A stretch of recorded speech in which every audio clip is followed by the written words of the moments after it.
So here we have the Hyundai Tucson automatic on a 68 plate. I'm going to start off by showing you around the outside of the car, and then we'll hop in and run through some controls on the inside. But from the outside, you can see it's a 5-door car with alloy wheels and tinted windows. Let's start off inside the boot and then work our way around the rest of the car from there. So as we approach the back of the car, you can see we have reversing sensors, plenty of boot space as well, along with that 60/40 split folding rear seat should you wish to increase this space even further. And then underneath this tray section, not only do we have a full-size spare wheel, but it's an alloy wheel as well.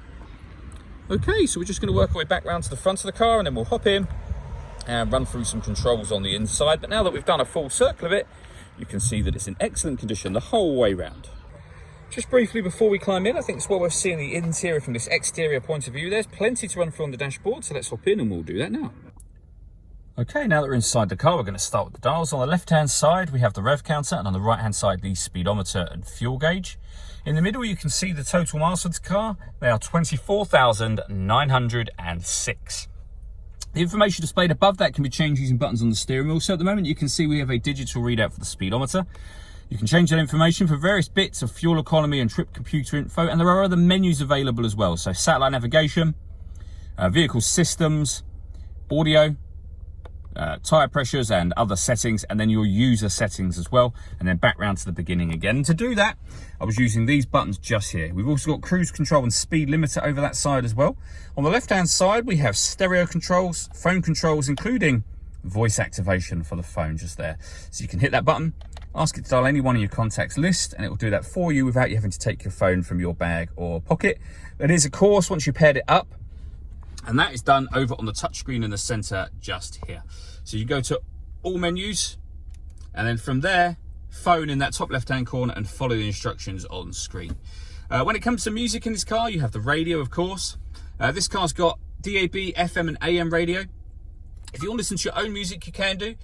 You can do that in a number of ways. This is grayed out at the moment, but normally if you tap that, you'll be able to connect up auxiliary and USB input.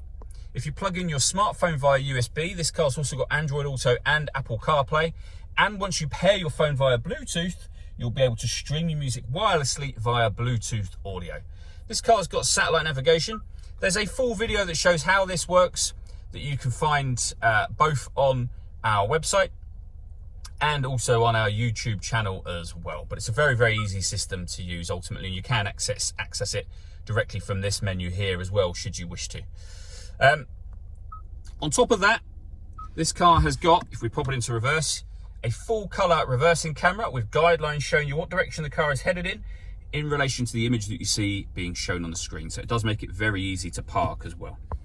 Working our way down, we have the dual zone climate control. So you can adjust the passenger temperature, the driver temperature, the fan speed up, and of course down. You can determine what direction you'd like the air to be distributed in with these buttons. When you're happy with all of those settings, this button will turn the air conditioning on and off. So it's on at the moment, and you can see it's on because it says so there. There's also a light, a little hard to see because of the sunshine, but there's a light that's on at the moment. So it's now off, as you can see, and back on again. Or you can hit auto. The car will now take control of the fan speed and the direction of the air to maintain those two temperatures for you. To override that, just readjust the fans and put it back on whatever setting you want it on here. We also have heated driver and passenger seats, both with 3 different heat settings on each. 2 12-volt charging sockets, as well as the auxiliary and USB inputs at the bottom.